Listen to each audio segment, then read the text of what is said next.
ఇంక ధ్యానం చేసి ఆ మార్పు రాకపోతే ఇంకెందుకు ఈ ధ్యానం?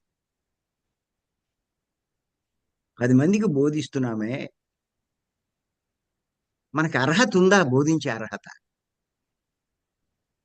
నేర్చుకోవడం కాదు అర్హత, ఆచరించడమే అర్హత.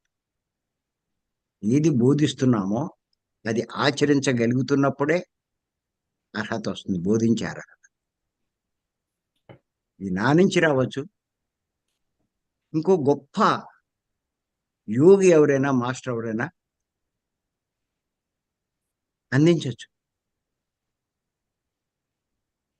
వదిలేస్తే ఎలా?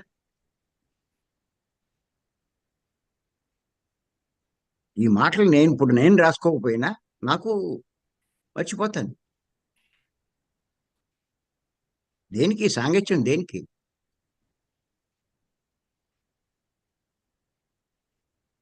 శంకరాచార్యులు ఉత్తినే చెప్పల.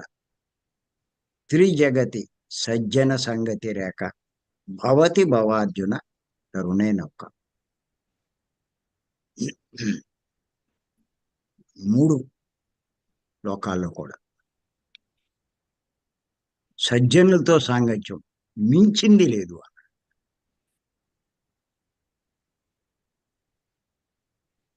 ఈ భవసాగరం నుంచి, దుఃఖ సాగరం నుంచి బయటపడాలి అంటే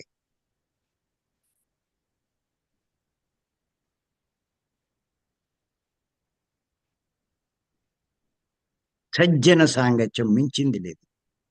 సత్యం చెప్పగలిగే వారి, నిర్భయంగా నిర్మోహమాటంగా చెప్పగలిగే వారి సాంగత్యం.